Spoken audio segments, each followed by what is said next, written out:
Hello friends, welcome to Student Tree. तो इस वीडियो में हम बात करेंगे IBPS क्लर्क प्री के एनालिसिस के बारे में। तो गाइस, सबसे पहले मैं बता दूं कि मेरा एग्जाम 24 अगस्त को लास्ट शिफ्ट में था, मतलब कि 3:30 बजे वाले शिफ्ट में, जिसमें एग्ज़ाम 4:30 बजे स्टार्ट होना था। लेकिन कुछ दिक्कत सर्वर इशू की वजह से एग्ज़ाम बहुत लेट स्टार्ट हुआ, शायद 5:30 बजे स्टार्ट होना चाहिए था 4:30 बजे। लेकिन वहाँ पे थोड़ा सा दिमाग डिस्ट्रैक्ट हुआ, बट कोई बात। सबसे पहले रीजनिंग खुली थी, फिर इंग्लिश आई थी, उसके बाद मैथ्स आई थी लास्ट में। तो रीजनिंग तो बिल्कुल हलवा थी, मतलब रीजनिंग में 3 पज़ल थे, बहुत ही आसानी से बन रहे थे। उसमें स्टैक वाला था, ब्लड रिलेशन के क्वेश्चंस नहीं आए थे और बहुत इजी क्वेश्चंस थे। मतलब एक बार में बन रहे थे, 2 पॉसिबिलिटी तक भी नहीं जा रहा था किसी किसी में, तो एक ही पॉसिबिलिटी में बन रहा था, मतलब कि सही था। उसमें थ्रेड मेथड बहुत काम आया मुझे।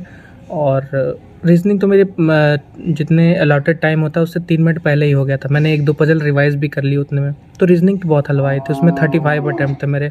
मीनिंगफुल वर्ड वाले में बहुत लोग नहीं लगाते हैं, लेकिन मीनिंगफुल वर्ड वाले में मैंने लगा दिया, क्योंकि एक से ज़्यादा वर्ड्स मीनिंगफुल बन रहे थे और 1 उसके लिए ऑप्शन दिया हुआ था, तो मैंने लगा दिया। उसके बाद खुली थी इंग्लिश थोड़ी, मतलब क्लर्क के हिसाब से देखा जाए तो बहुत टफ थी। उसमें का जो एक उसमें पीजे नहीं आया था, उसमें क्लोज टेस्ट आया था। क्लोज टेस्ट बहुत ही, मतलब ऐसा आया था ना, जैसे लग रहा था कि सारा ऑप्शन सेम है। तो वो बहुत ट्रिकी था। एक वो, और एक अनसीन पैसेज जो था वो भी बहुत ट्रिकी था। उसमें पैसेज उतना हार्ड नहीं था जितना हार्ड उसके क्वेश्चंस थे, मतलब बहुत ही जैसे घुमावदार क्वेश्चंस थे। पीओ लेवल लग रहा था मुझे वो आरसी भी और क्लोज टेस्ट भी। और उसके अलावा बाकी एरर डिटेक्शन के क्वेश्चंस और वर्ड स्वैपिंग के क्वेश्चन वो सब भी ठीक ठाक ही थे, मतलब मॉडरेट लेवल था इंग्लिश, और हम लोग के शिफ्ट में मॉडरेट लेवल था। और उसके बाद लास्ट में खुली क्वांट्स ये था कि क्वांट्स बहुत हार्ड नहीं था, बट ट्रिकी दिया हुआ था। सिंप्लीफिकेशन आसान थे और साथ में दोनों ही डीआई आसान थी। पहली डीआई तो उसके क्वेश्चन भी आसान थे, दूसरी डीआई के क्वेश्चन में बहुत घुमाया था, मतलब उसमें टाइम टेकिंग था, लेंदी था। मैथ कह सकते हैं आप, लेंदी था।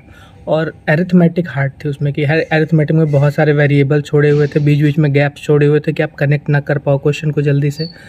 तो कुल मिला के, और मैंने इंग्लिश में अपना अटैम्प्ट नहीं बताया, तो इंग्लिश में मेरा 28 अटैम्प्ट है। 2 एकदम ही नहीं समझ में आ रहे थे, मैंने उसको नहीं लगाया। बाकी 28 में 4-5 क्वेश्चन ऐसे हैं जिसमें मैं 90% तक श्योर था, तो मैंने उसको लगा दिया है। और लास्ट में जो मैथ आया था, मैथ में भी मेरा 28 अटैम्प्ट है। तो वैसे कुल मिला के मेरे 91 अटैम्प्ट्स हैं। और आप भी कमेंट करके बताइएगा कि आपके कितने अटैम्प्ट है, और बताइएगा कि मैंने एनालिसिस सही से की कि नहीं। और आपके शिफ्ट में भी क्या सर्वर इशू आया था, 1 घंटे लेट स्टार्ट हुआ, कमेंट करके बताइएगा गाइज़। और वीडियो आपको अच्छा लगा हो तो वीडियो को लाइक कर दीजिए और चैनल को सब्सक्राइब कर दीजिए आगे आने वाले मोर अपडेट्स के लिए। मिलते हैं नेक्स्ट वीडियो में गाइज़, बाय बाय।